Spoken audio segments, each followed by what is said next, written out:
Hello, my dear friends. Welcome to the online course History 3158, Ethnic Conflict, East versus West. We have today, when I'm speaking to you, and some people are in conflict. We have, in fact, 68 conflicts right now in different phases, in different stages. Some of them were resolved. Some of them are in smoldering stage, in my terminology. Some of them are frozen, but some of them are still in hot stages, in active phases, accompanied by incredible atrocities against each other. Of course, in all these conflicts, first of all, I tried to find some kind of patterns which are repeatable time and again. So this is my task from the very beginning. I've been working already on this issue on maybe already 20 years, even more. And I was a witness also, and maybe a sort of a victim too with my family, since we have lived in the Caucasus for a long time. And this is one area of the world where we have 5 out of 80, out of 68, 5 violent ethnic conflicts which passed through all the stages and accompanied again by incredible atrocities against each other, which I call extreme forms of ethnic cleansing. So that's why I found already in my own past experience this kind of patterns which repeated time and again. Then I began, of course, when I already was moving and moved into America and began teaching here already for 25 years.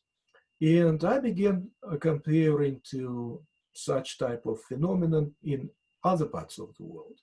And it helped me again to be convinced that we can see very clearly regularities, similarities, patterns of behavior time and again. And that's why, I began building that theoretical approach to study of these ethnic conflicts.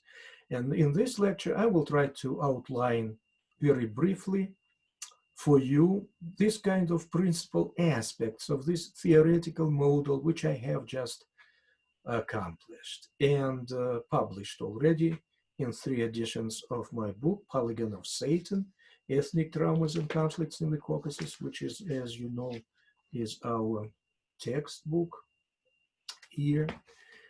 And especially in chapter 1, 2, and 3, you can find all these aspects, in fact, of this theoretical model.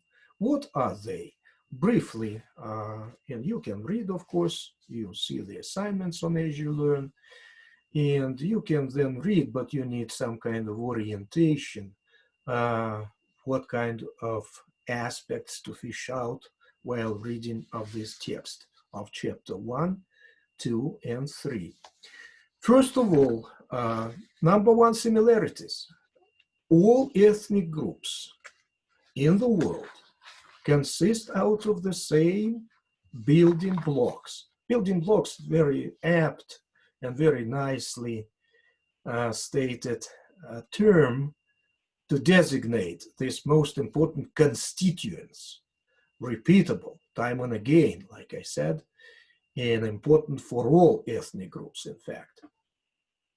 Manning Nash introduced for the first time, it's an American anthropologist from Chicago University, in his book published in 1989, which I use, of course, intensively in my own building of this theory. I like this term, building blocks, as applicable to this kind of 5 repeatable constituents. Time and again, all ethnic groups, you can find that they have the same building blocks. Among them, language, and I suggest you again to go to pages 98 through 103, where I all where I enumerated all these building blocks and gave this definition. So please read very carefully this definition. So what is language, for example? Language is number one in importance of building block for all ethnic groups existent in the world. Then they live in some kind of space, and that's another building block. Nationality, which is the right to particular ethnic territory where they abode for a long historical period, even if they were moving sometimes, but this is just like a nuclear in their mind, collective mind of the people being formed in the process of history, that is my primordial land. That is just land where I came from. That is just when maybe I lost this kind of things, and they wanted to return it back sometimes also, and that's the beginning of the conflict, in fact, in its territorial dimension. So territory, but not only territory, its ethnic name also belonging to this nationality building block. It's just the name of their country, it's the ethnonym, it's their names of their own people, it's their anthems, it's their banners, it's their all the accoutrements of important for them to underline and emphasize that they are independent, sovereign people equal to any other ethnic groups or nations. So that's the second building block of ethnicity. And the third building block is commonly shared history. Some of them have a very long history.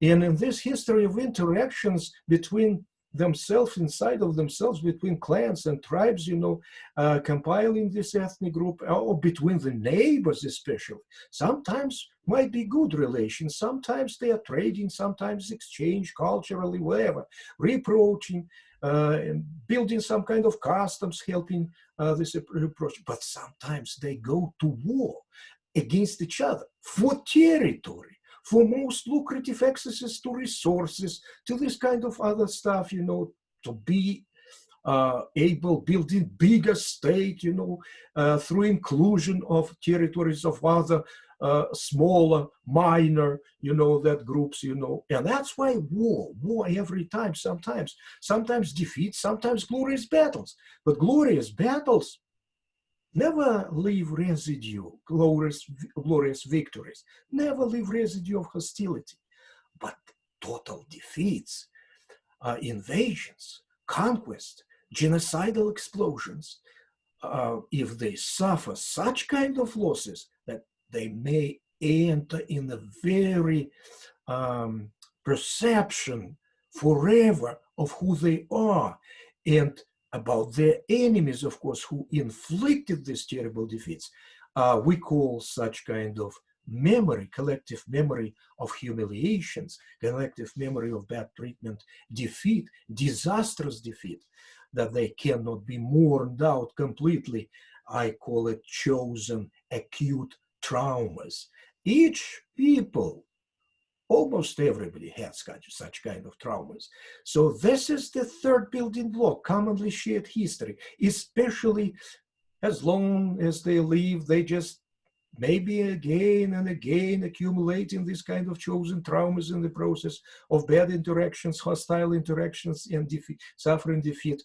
And they were given, they were woven in the very thread of their perception of who they are in history. And so this is chosen traumas, unresolved, acute, which of course they are still remember, and sometimes working for revenge, for entitlement, for taking some kind of gratification of thirst of the dead ancestors to revenge, unquestionable thought of thirst, for retribution. And that's why this might repeat again, these conflicts might repeat when they feel that, okay, now they awakened, we may take revenge, we may reconquer this kind of primordial lands which we had lost to them through malignant plots of our neighbors. So this is how it is moving in history. They are not being able to forget, like I said, no more now. This occurrence Occurrence might occur in 200 years, sometimes 1,000 years.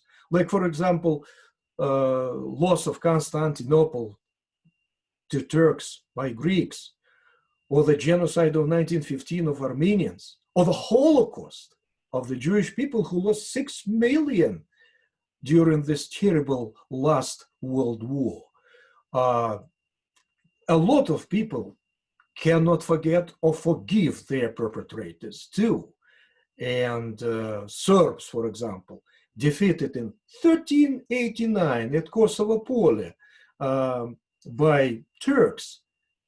But they cannot forget and mourn out completely this occurrence, this current event. They were moving together and they were working and looking for the opportunity to revenge. And that's how these Balkans, you know, Balkan conflicts were driven by that kind of memory under different other circumstances, of course, about which I will tell you a little bit later. Then the fourth building block is religion. And religious building block is very provocative sometimes also too, if it is in the hands of ethnocentric political elite in interpretations. They help to redirect this hatred. They help to rejuvenate these traumas. And given that religious accoutrements, the religious wrapping up in religious teaching, we'll look at this kind of Al-Qaeda, ISIS, all other international Islamic terrorist groups who are working for revenge, in fact. And that's why they reinterpreted the theory, for example, and the teaching of jihad. Jihad is later on, we'll be speaking in detail, of course. It just simply struggled to be perfect, you know, to defeat the devil inside. But, you know, they externalize in their interpretations and say, okay, jihad is holy war against those perpetrators who committed incredible atrocities against us, or taking territories, or taking holiest places like Al-Quds, for example, Jerusalem in 1967. They will never, but that's, you see, connected to the previous building block of chosen traumas, family shared history. But it was also wrapped in religious accoutrements. And that's why reactivization of religious building block is happening here. In this particular case, we can find again, time and again, the similarities in almost all conflicts. And the last one is common biological origin of these ethnic groups. Common biological origin is very important building block of ethnicity and for self-perceptions of who are they, and that's also very important. Sometimes could be a driving, under certain circumstances, could be a driving building block of ethnic conflicts too. So, in other words, 5 building blocks for all of the 68 conflicts, important because they correspond to 5 building blocks of ethnicity, and under certain circumstances, they might be building blocks of conflicts, not only of ethnicity, but of conflicts between the groups, under certain circumstances. Well, for that purpose, of course, we have another aspect, repeatable time and again, another regularity, another aspect of this kind of a theory. And what is that aspect? Second aspect of theoretical model is the place which ethnic groups hold in that world pyramid you can see from here. And you know, this is the stage where ethnic groups locate. This is, I'm sorry, this is this stage on which these ethnic groups locate. But we still have on top of the pyramid of the world 8 world civilizations, then second unit, nation states, 193 nation states, members of United Nations. Then we have this kind of multitude of ethnic groups, and right in the bottom, tribes and clans, like I told you, out of which these ethnic groups are being compiled in their long history. So this kind of 5 stages. So that next aspect that kind of a holding place, which ethnic groups dwell in this world pyramid. And they have, of course, interactions between nations.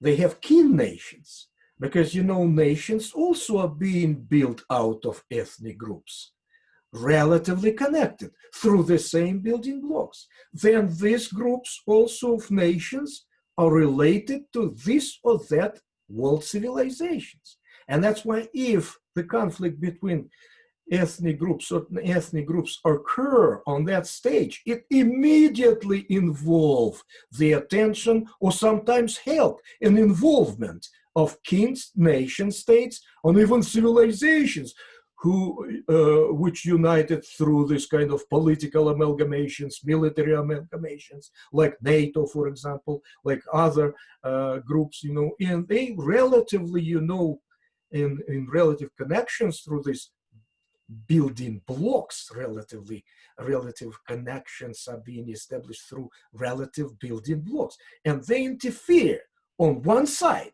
Other civilizations, other groups of nation powerful states interfere on their own kin ethnic groups on another side, and then the conflict may transform from local ethnic conflicts into the clash of bigger units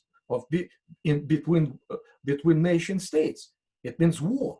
And sometimes under certain circumstances, if they will persist and building muscles and military building and political pressure on each other, and then ultimately it might be resultant in world war, in fact. So that's how dangerous ethnic conflicts might be. So to end, to underscore, emphasize all this kind of part of this delivery, I want simply to give you a definition of what is ethnic group and what is nation state, what is nation or ethnic nation. If ethnic nation has a state, it means nation state. So ethnic groups, Taras and Ganguly in their 8th edition, they have already even more editions for their wonderful book, Understanding of Ethnic Conflict, which I cite intensively. So they produced this definition. What is ethnic group? And again, a large or small group of people in either traditional or advanced societies who are united by a common, pay attention please, be attentive, a common inherited culture, including language, music, food, dress, customs, and practice, racial similarity, common religion, and belief in common history and ancestry, and who exhibit a strong psychological sentiment of belonging to the group. That's the definition. My very good and respectful colleagues who gave this definition never were aware of my own theoretical model, but you can easily see that they repeated the same building blocks which I named before. So it means that my aspect of this theoretical model is very much valid. What is nation then? A nation, and again, this is just Raymond Taras and Rajat Ganguly gave the definition, like I said, shared by many other specialists. What is nation? A nation is a body of people inhabiting a definite territory, be attentive, who normally are drawn from different races, but possess a common stock of thought and feelings acquired and transmitted during the course of a common history, who on the whole and in the main, through more in the past than in the present, include in that common stock a common religious beliefs, who generally and as a rule use a common language as the vehicle of their thoughts and feelings, and who, beside common thoughts and feelings, also cherish a common will and accordingly form to tend or tend to form a separate state for the expression and realization of that will. And may add, for realization of this kind of building blocks. And again, you can easily see, and then in this definition, they mention the same 5 building blocks. Now, my next aspect of this theoretical model emerged immediately when I began comparing these definitions and many, many others. This one and many others, and I see, you know, the other units of this world pyramid, all of them, in fact, consisting out of the same building blocks. And, but, that second aspect, but they are different also. What kind of difference between them? What kind of similarities? Similarities is that all of them, world civilizations, nation states, ethnic groups, tribes, clans, families, in the bottom of pyramid, out of which, you know, ethnic groups are being compiled, nation states are being compiled of certain groups of the relatively connected, and then civilizations. All of them have 5 building blocks, but for world civilizations, 8 of them, most important building block is religion. Religion, that's why, you know, look at the name of this civilization. For example, Shinto is Japanese. Shinto, that's religion. Hindu civilization, that's religion. Islamic civilization, that's religion. We belong to Judeo-Christian, transatlantic Christian civilization. That's religion. Eastern Orthodox Christian civilization, a core state, Russia, that's religion. Each of civilizations have core states. If they have vivid leader, a core state, now this is mature, powerful. If they don't, now this is in the process of construction. So we have African civilization, we have Latin American civilization without core state yet, but this is distinctive civilizations too. So you see, building block number 1. All other building blocks are important for them too, but building block number 1, if somebody hurts, this will be war, religion. And that's what we see in the world, Islamic fundamentalists, Islamic, like I call them, Islamist, to be precise and politically correct, because all people are very good. But some of this minority, proactive and active, whom I call international Islamist, totalitarian radicals, they threaten other groups, nation states, civilizations, in order to insist on their own blistery visions, you know, and rebuilding the world on their own, according to their blistery projects. So it's religion. Religion is playing an important driving ideology of this kind of conflicts on that stage. What about number 1 building block? Again, out of the same 5 building blocks consists this nation states. But what is number 1 building block in importance? If somebody will curse the language, they will feel very badly. They will be, of course, not in friendly terms. But if somebody will transgress against their territory with their military might, cross the border, it will be, of course, war. Obviously, that's why number 1 building block of ethnicity, again, all 5 building blocks are important, but number 1 in importance is just nationality building block. For what is for ethnic groups? Ethnic groups, in numerous material you will find in chapter 1 and chapter 2, they were invaded, they were forbidden their language sometimes. I'm sorry, they were forbidden their history to be written in accurate form. They were just suppressed religiously by conquerors, by invaders, by more powerful nations. But they still exist and still lingering, you know, in the process. And they still exist like distinctive group of people. Why? What helps them to spare that uniqueness, that separateness, and still, even in difficult circumstances, to survive through this? It is language, because it is access to the world. Only in language we can express your chosen traumas, your history, your religious beliefs and affiliations.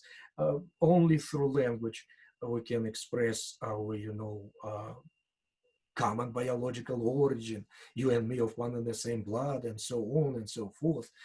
So this is language, of course. And if they would lose language, they will cease to exist as a distinctive people, either being assimilated or even genocided in the process of interactions. That's how many ethnic groups disappeared from historical stage. Many people disappeared, about whom we know as historians, but right now they are not already in existence.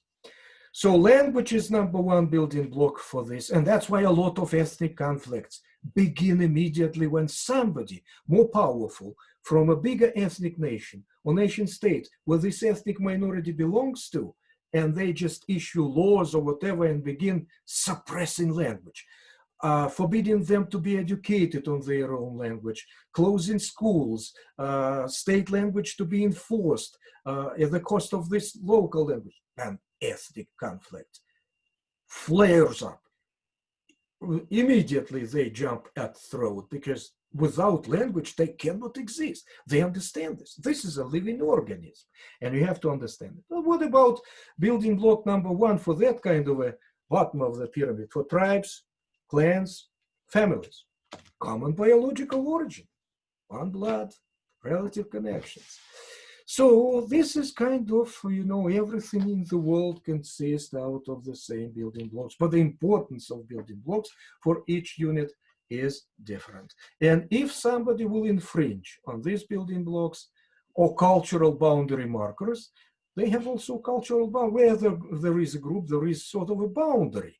And boundary are being expressed in some common customs, food, traditions, as you saw from these definitions, dress, whatever manner, index features, dress, eye shape, hairdo, whatever, visible, invisible, different cultural markers we have. So 5 building blocks, 3 principal cultural boundary markers which separate and help building blocks also at the same time to build that separateness and separate ethnic group. For example, commensality.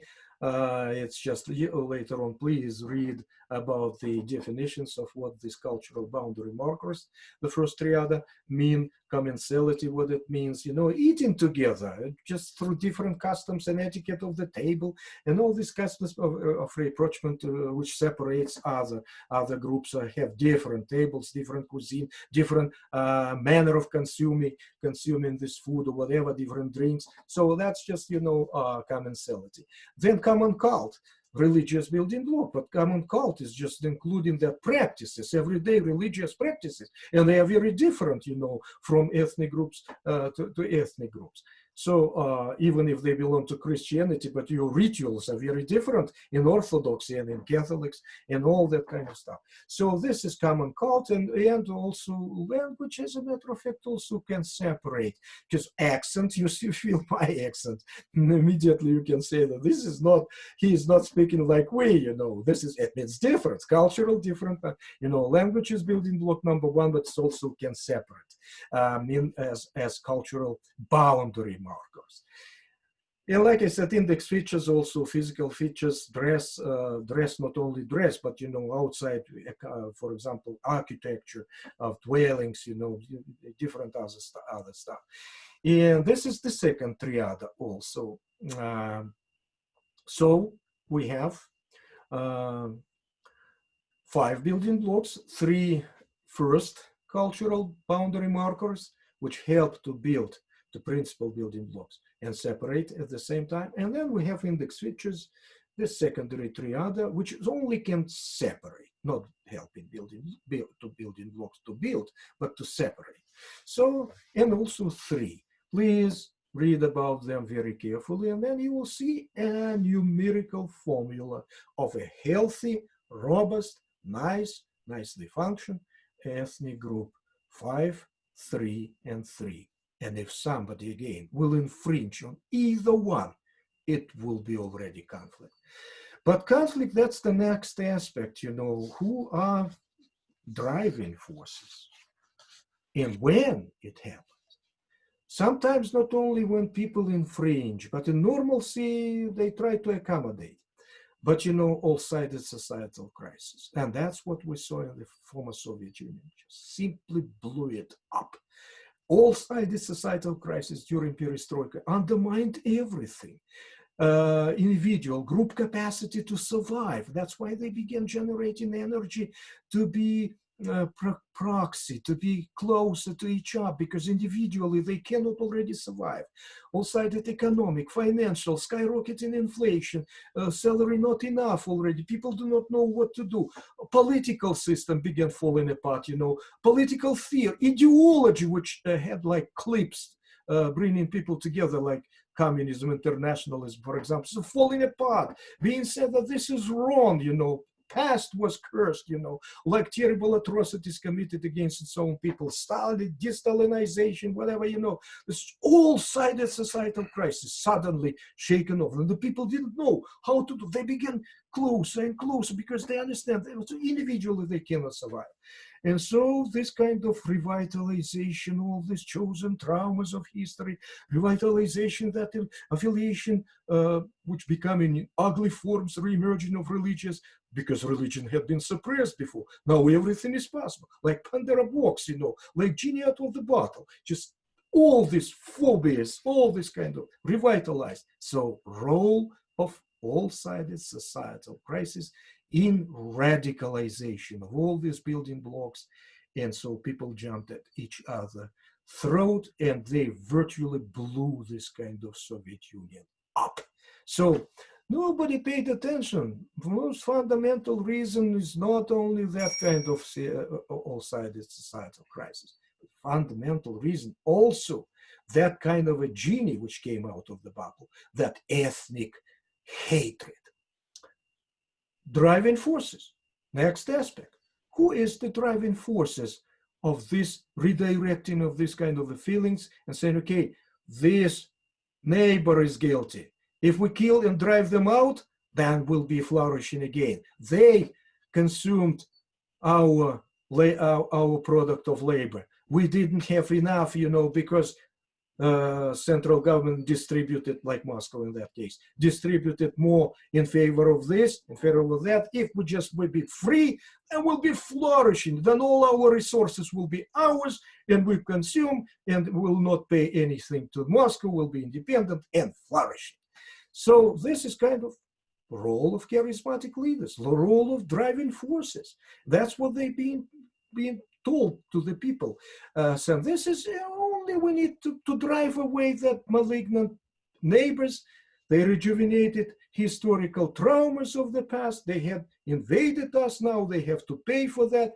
They will return our resources that they consume disproportionately and will be flourishing. So driving forces, who are they? New people, sometimes old people, sometimes old elite, transforming, and they don't want to lose power under these circumstances. Chairs under their, under their, being rocking. And that's why, they understand, okay, that's the card which can save us in our power and privileges. Oh, let's them kill each other.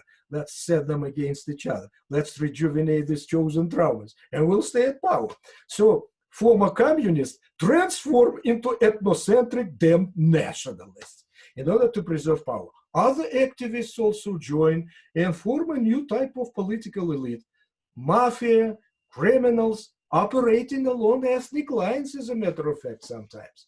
And not sometimes, but they have this kind. It's a regularity. So they join together. This kind of corrupted old elite merged with these new activists, sometimes these idealistic people, they really think that this must be independence and that's good, and they will build democracy. Mafia, practical new type, and that they built a new type of economy. They built a new type of frontier wild capitalism. And this kind of it requires a completely new ideology, because all ideology was compromised. All ideology, a part of societal crisis, they just already were compromised. They don't have a clip bringing together. And what is that new type of ideology? ethnocentric nationalism. And that's the driving ideology of ethnic conflicts. Ethnocentric ideology is very different from what we have, for example. Nationalism after collapse of the Soviet Union, nationalism is becoming, you know, that dominating form of ideology everywhere. But in what society? Civic type, the nationalism is of two types, specialists argue, and I agree with that. Civic type of nationalism and ethnocentric, like I call it, ethnocentric, malignant type. So civic type is in most very well developed democratic societies, it's a civic type of nationalism, which is dominating ideology. When civic type, liberal, benign, positive in other textbooks, in other articles. I call it ethnocentric type. Conditions. We have three conditions everywhere. And again, through comparative analysis, we can find these conditions. Here they are. You can go to page 129 in my book, Polygon of Satan. Please read about this. This is table 3.2, in fact. And it includes these conditions. What are these conditions? Relatively prosperous, number one, relatively prosperous, developed, stable society with a strong middle class, second condition. And the third, traditions of civil society, civic society, freedom of press, and all these amendments, you know, of our constitution. In this society, if it works very well, if it have all these characteristics, that type of nationalism may be somewhere marginalized, marginal groups, but not ruling the ball, not dominating. It's dominating civic type. And what about ethnocentric nationalism? Remember that next previous aspect, all-sided societal crisis.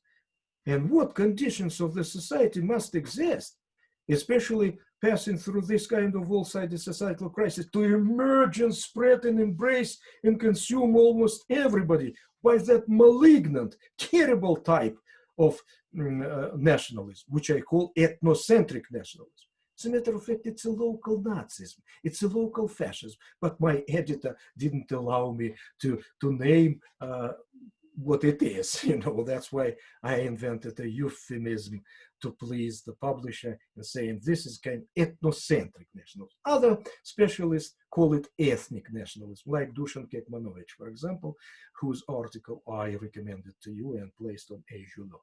So what are the conditions for this malignant type? Authoritarian, integral, sometimes it is called by other experts, integral, malignant, authoritarian. Conditions, society in all-sided societal crisis. That's what, when these conflicts emerged and passed through all this kind of cycle in the 90s and 2000s in the former Soviet Union space. Second condition, polarized, fragmented society with very feeble middle class. And look at this middle classes, you know, what is middle class? Middle class is a backbone of democracy, of democratic political culture, which prevents ethnocentric nationalism, which establishes political corrected, you know, interactions between the people, like in our society, for example, we try. Look, American middle class, 38%. It's nice, you know, even if diminishing, we have our own problems, you know. I don't want to speak like right now about that, but we can if you want. And that's again similarities. But 38% is very nice, you know, nice. But look at China, for example. China is growing after these reforms of Deng Xiaoping and the subsequent history. 11% already, 11%, but yet not 38. What about Russia, my dear friends? Do you know how many percent of this middle class in Russia? 4%. What about Ukraine? 1%. What about Africa? 3%. India, 10%. China, 11%. We, 38%. That's why, of course, we have more civic society. We have more civil society. And civil society is a holding mechanism for that kind of damn ethnocentric nationalism. And but in these societies, unfortunately, who are passing through all sides of societal crisis, economic conditions, social conditions, reproduce, and as driving forces to stay at power, pick up and spread with all their power. And that's the next aspect. Role of charismatic leaders, role of mass media who spread and stuck in this kind of ideas of the confused people, that terrible ideology, which is driving force of ethnic conflicts, my dear friends. Ethnic conflicts, usually that's the next aspect, has cyclical pattern.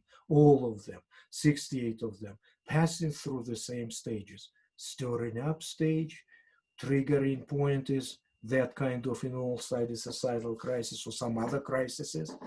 Then the stirring up stage, then under certain conditions, another triggering event, accumulating that terrible destructive energy, ethnic hatred. As a matter of fact, ethnocentric nationalism realizes itself in practical way through certain behavioral norms and patterns, again repeatable. And that's another aspect. What kind of norms, behavioral norms of ethnocentric nationalism we can see from conflict to conflict? Prejudice, mass behavior, group mentality, self-assertive integrative tendencies, conformity, prejudice, brotherhood within, willingness without. That's just divisive line. That's the stirring up stage. When you see already brotherhood within, complete delineation, complete fragmentation. So, and obedience to charismatic leaders, then pack the things and live out. Next day, it will be hot stage. They will be killing each other. And then next behavioral patterns during hot stages. That's the cycle. Aggressiveness, unrestricted, I call it aggressiveness, and sometimes even regression to paranoid schizoid phase, in which they commit incredible atrocities. As a matter of fact, practical realization of these behavioral patterns through the cycle, through the stirring up stage and then hot stage, stirring up stage being accompanied by mild and middle ground forms of ethnic cleansing, but hot stage, extreme forms with elements of genocide.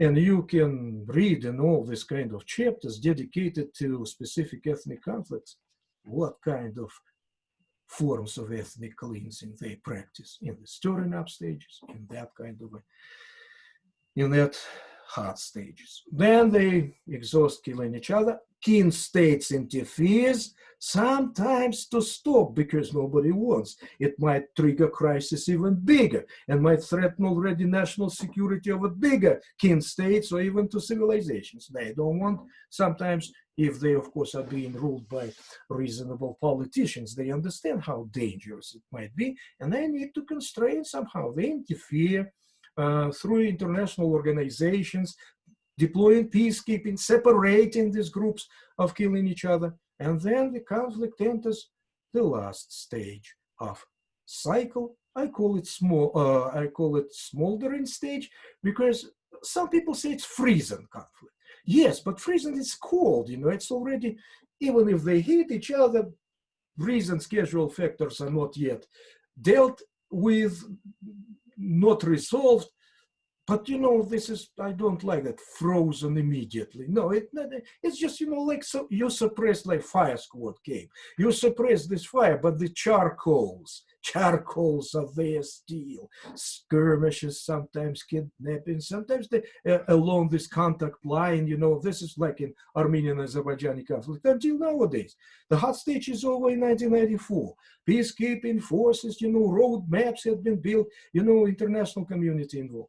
But, they still along the contact line, front line, former front line, how it established in the end of hot stage, they still shoot at each other. The last week had been a couple of weeks.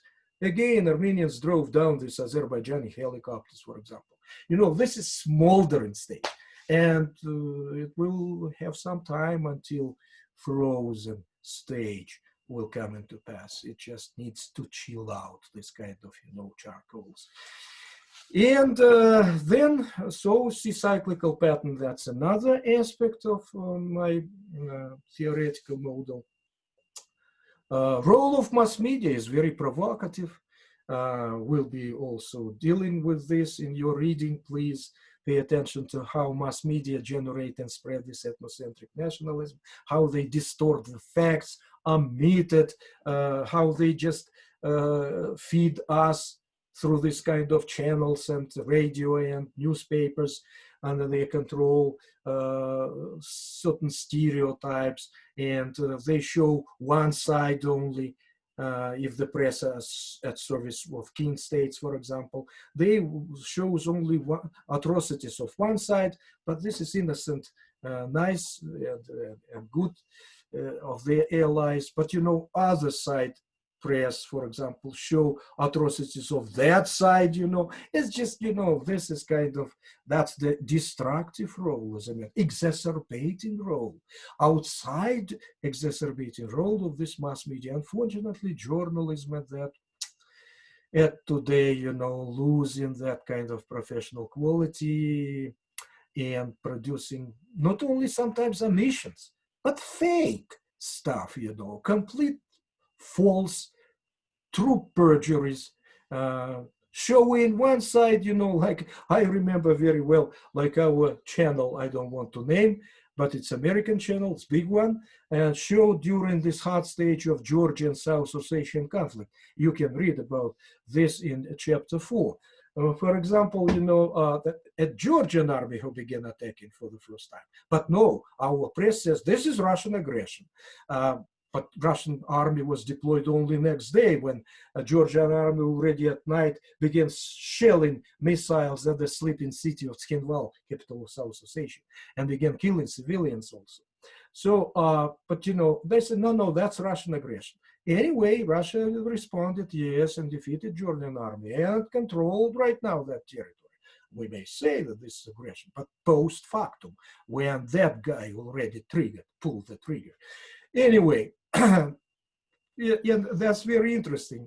I used to live in this area. I happen to know this Tskhinval, where the theater of actions in August 2008 occurred between Georgian attacking army and then Russian attacking, and the picketters of Ossetians, paramilitary formations.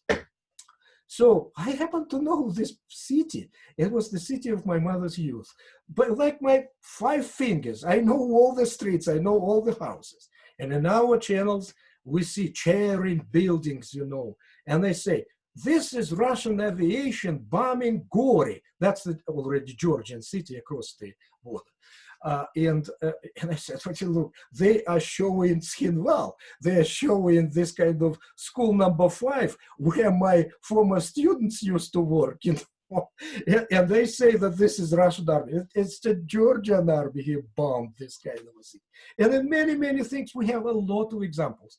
Just like in former Yugoslavia, for example, they show this morgue, you know, and these dead bodies, supposedly killed malignantly by Serbs in Croatian television, and say this is Croatian bodies.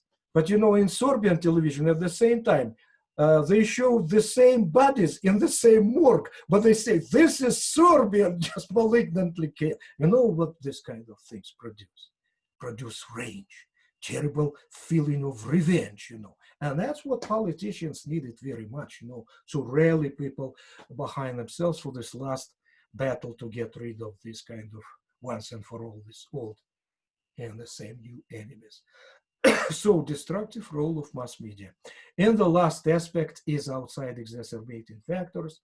When we are not interfering this kind of king nation states, diasporas and all this kind of other guys on this side, on one side of this conflict, pursuing our own interests sometimes, not with the intention of healing, producing sort of measures who can stop and prevent further regressive development, or maybe again from smoldering stage back to hot stage.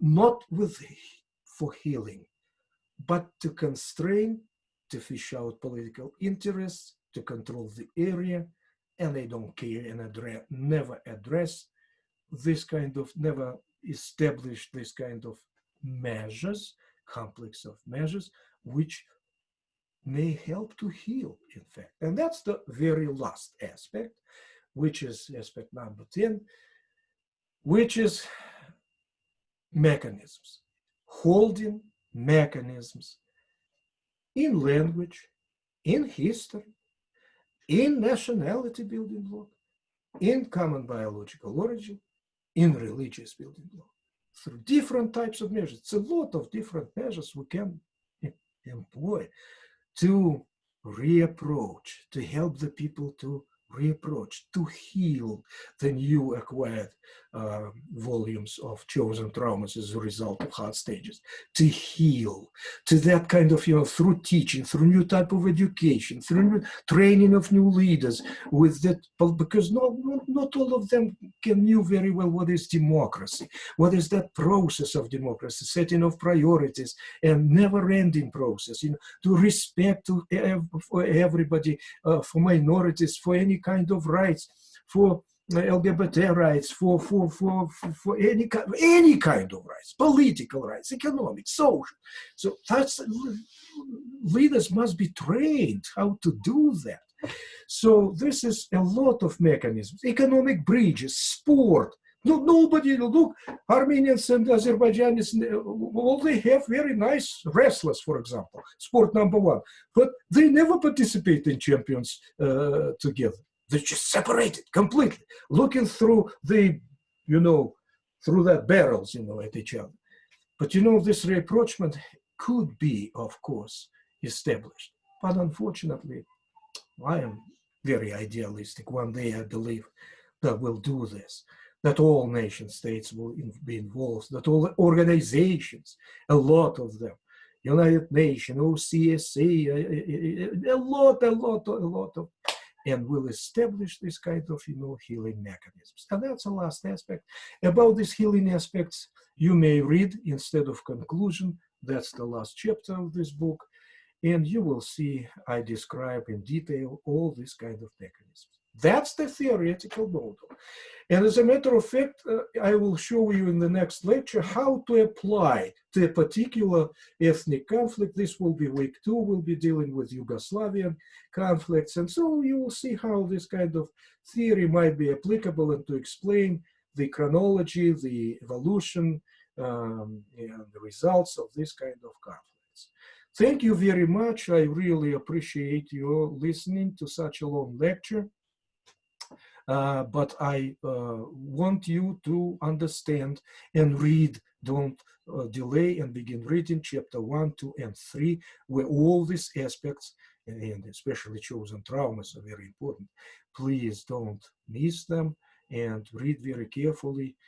You can use also, my dear friends, this kind of study guide where all these keywords contained for every chapter. Please find them in the text and read. Okay.